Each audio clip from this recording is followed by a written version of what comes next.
Hey Trails Collective, Ian here for the weekly rundown ending February 19th, 2021.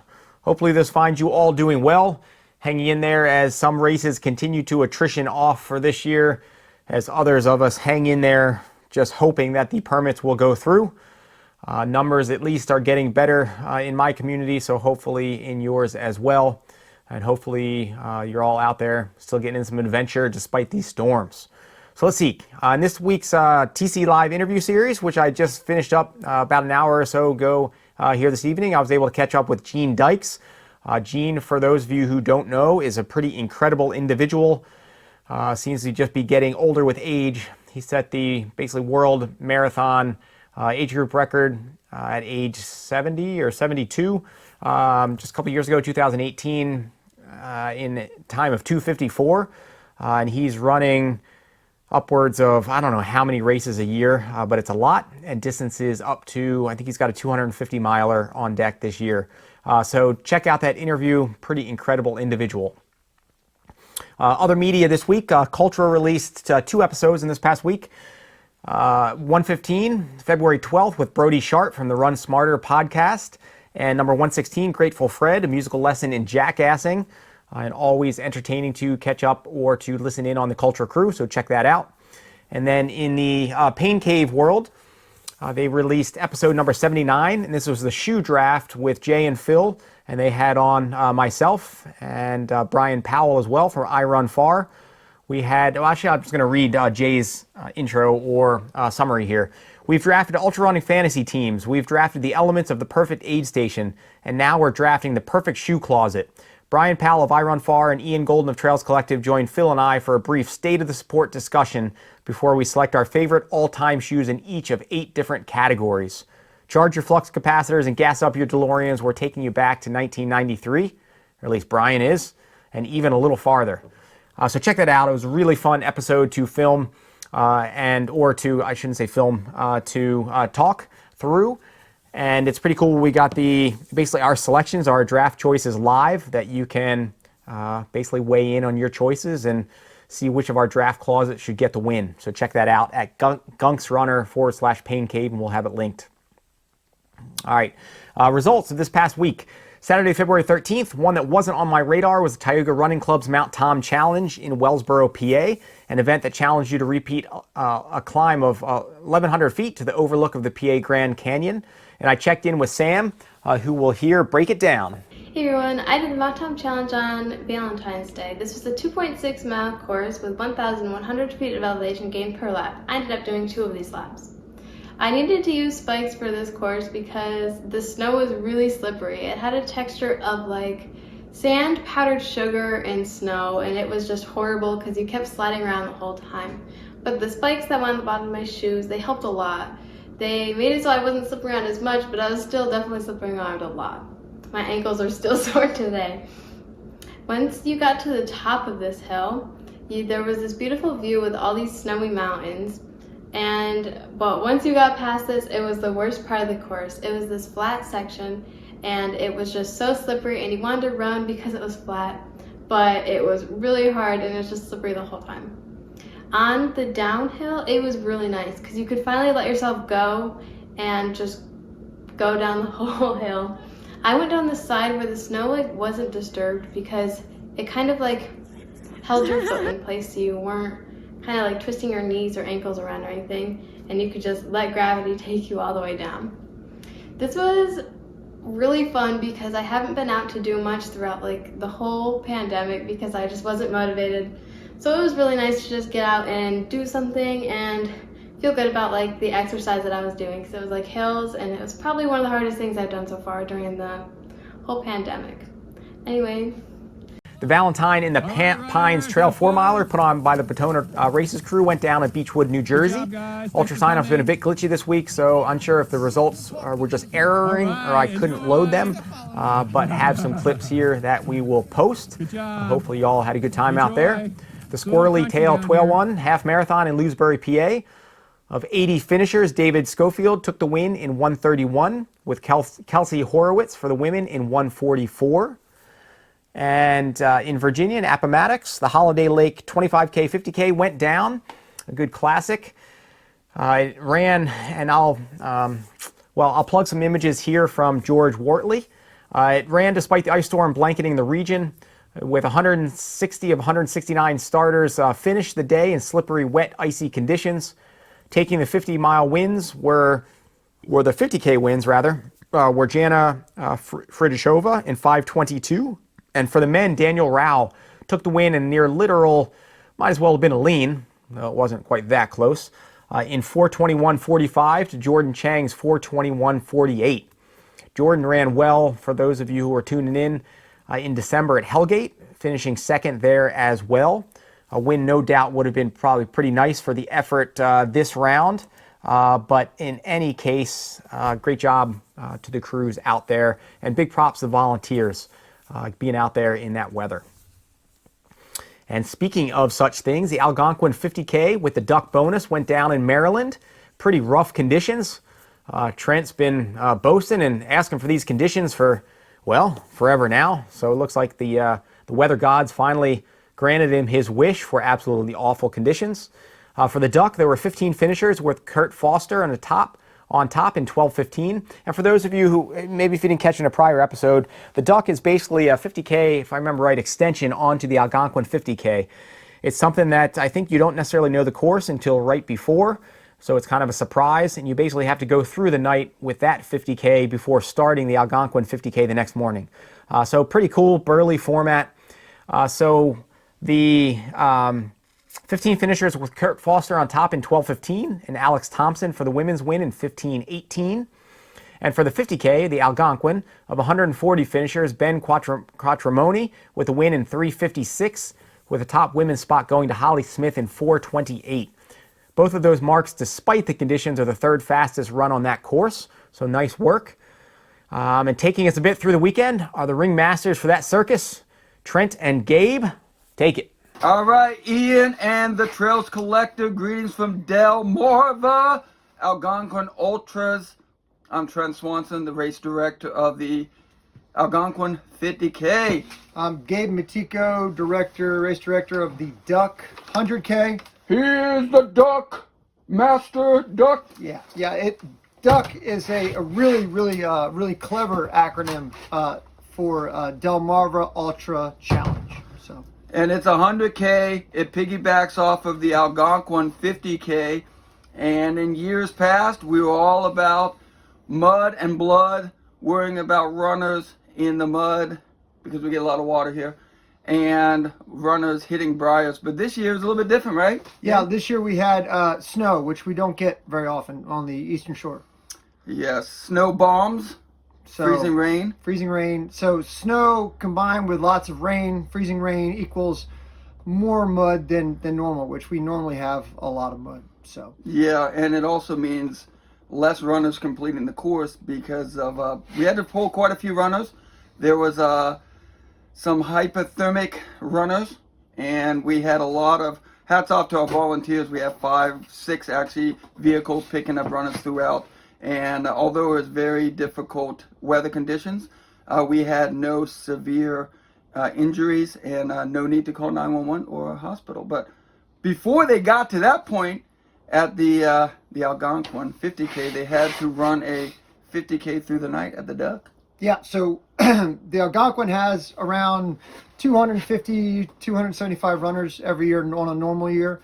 And then out of that pool of runners, we extend an additional challenge to a limited field of about 30 runners who are pre-qualified and have run a 50-mile race or longer under the time allotted. And those runners can opt to run the longer distance in a race that I direct called the Duck, which is a Delmarva Ultra Challenge 100K. And it starts Friday night before the Algonquin 50K.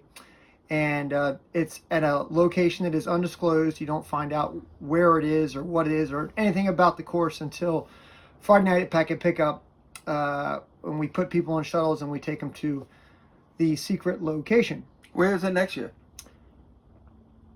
Yeah, we don't know. We actually don't know. We never know. We never know. So anyway, it was this year. We the YMCA in Pocomoke, Maryland has a little trail network that we set up a 5 1/4 mile loop, and that's where we had the Duck this year. Yeah, they went through and they had 29 runners start. About 5 or 6 of them did not complete the first 50K, and then they went on to complete the Algonquin, had more drops. So 15 of the 29 completed, which is a 51% completion rate. Yeah. Not bad. Nope. Pretty good. Nope. Better than the first year. And the Algonquin, we had an 8-hour cutoff, and we had 76% of the runners complete the course, and we had to pull 47 runners from the course. It was a difficult day. Couple that with the COVID plan that we put in place for a start where people are spread out by 6 feet. Two waves, Right? And they had 8 stations where they wore masks and gloves, and people were very, very good about following the guidelines. So we were able to put on quite a few races down here during COVID. We're 6-0 versus COVID, so we're pretty excited about that. That's pretty awesome.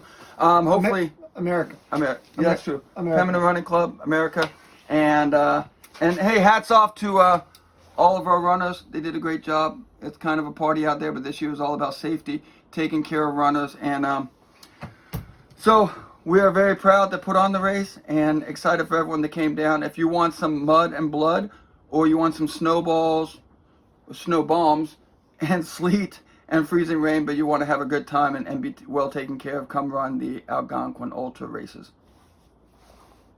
All right. See ya! Later.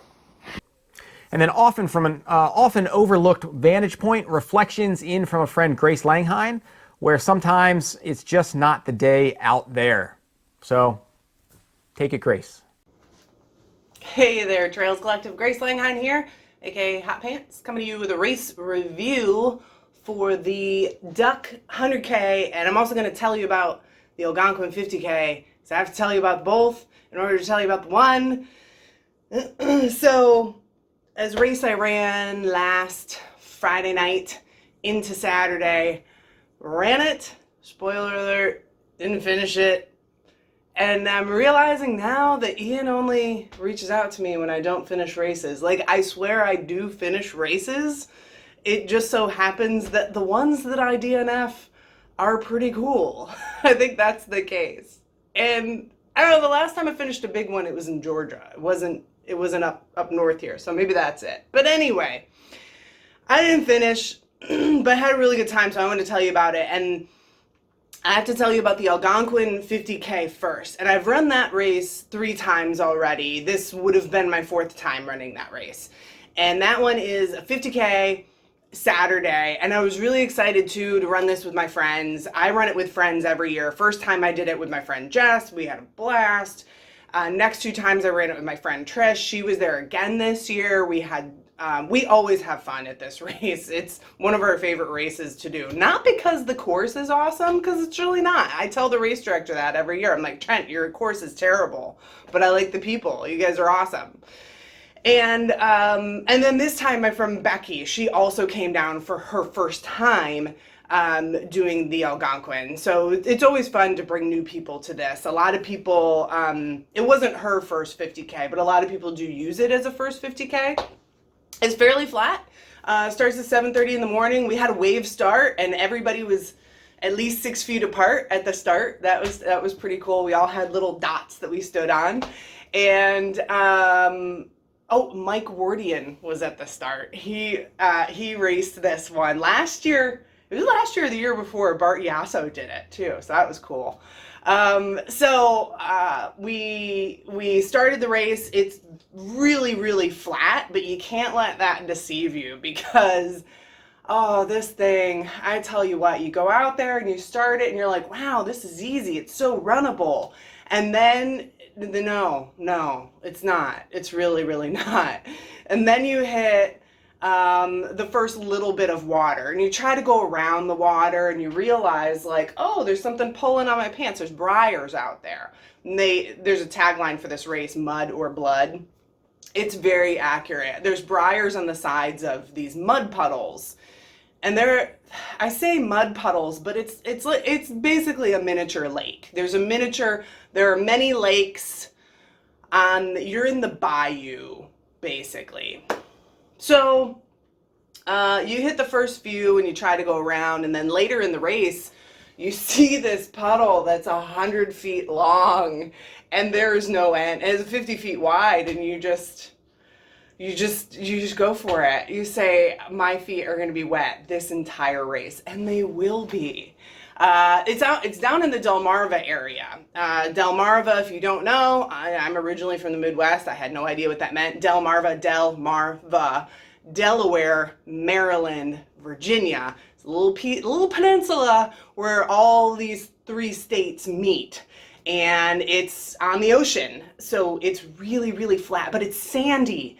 And because it's at sea level, water has nowhere to go, so it just pools at the top, and it is a wet race. So it was really wet on Saturday, and it rained the whole time, except for the times that it was freezing raining, so that was super fun.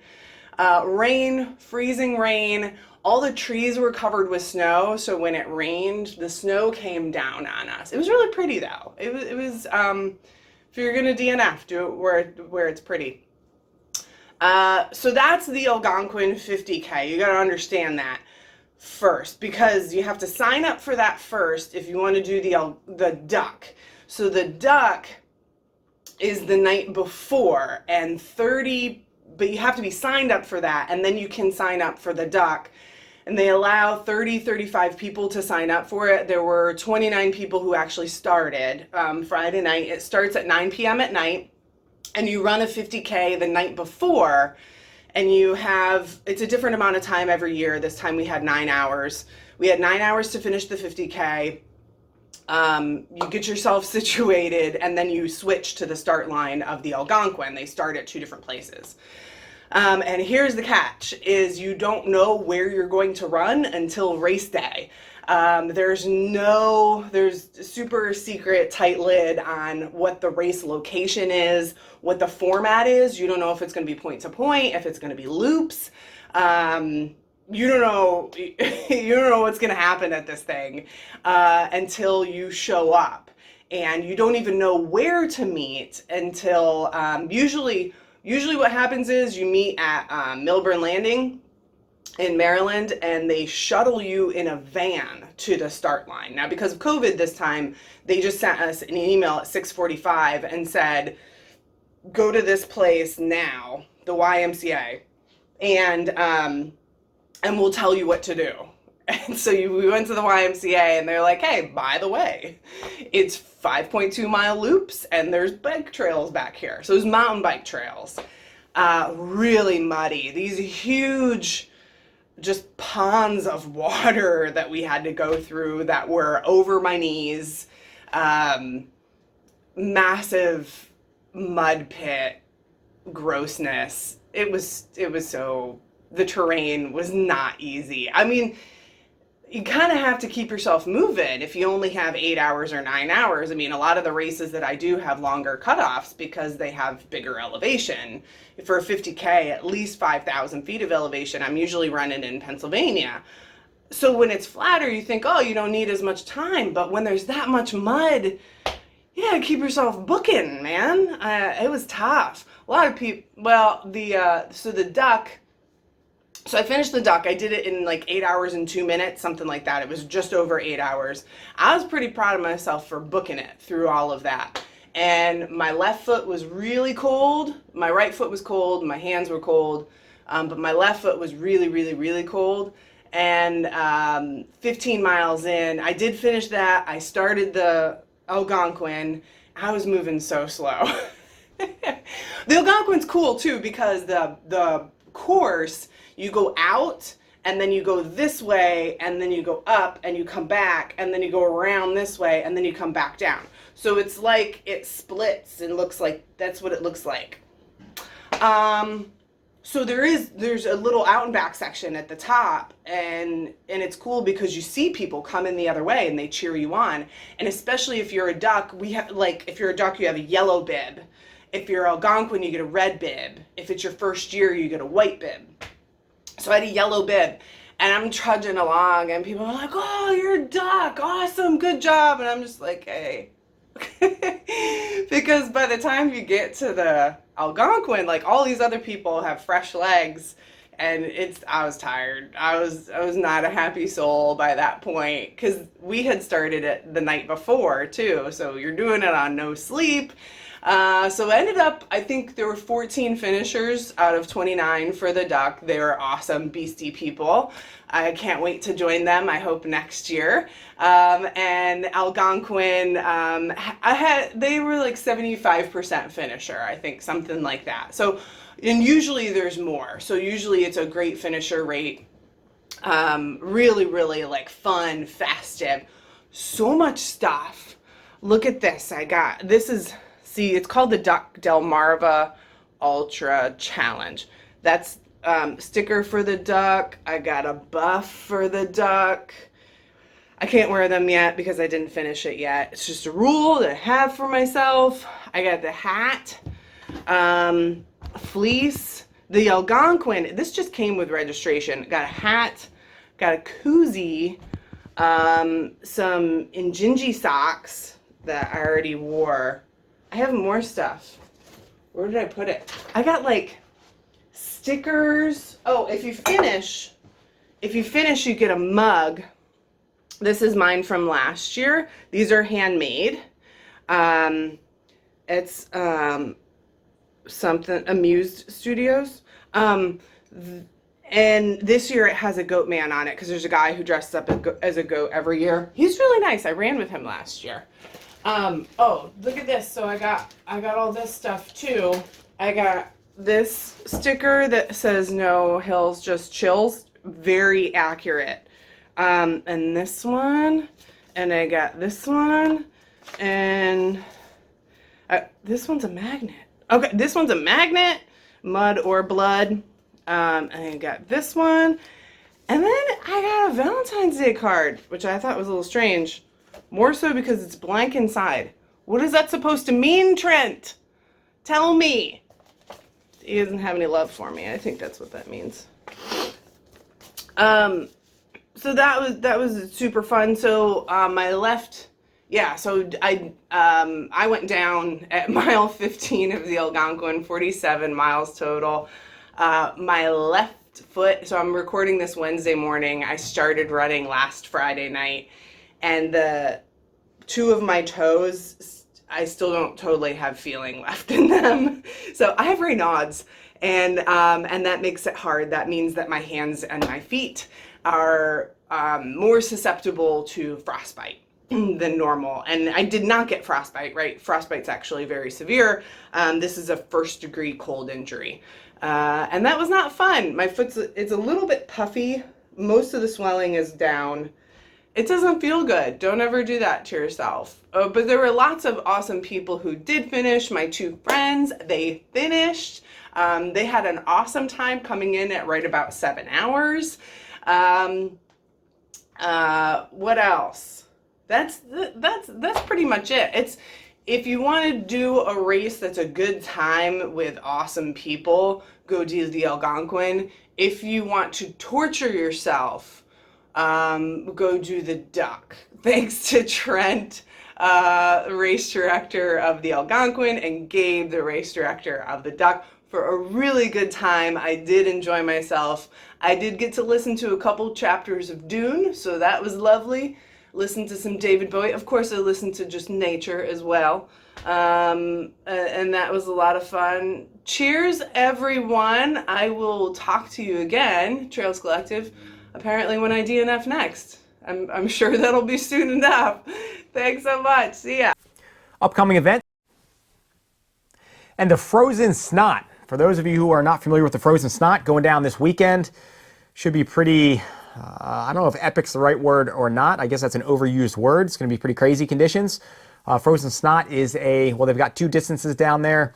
I did it for the first time last year. Have a film up on the Trails Collective website and event breakdown on it. But a really burly course. I forget how many feet of elevation gain it has, but it tops the charts for probably the toughest half marathon in our region. And this is going to be every bit of it.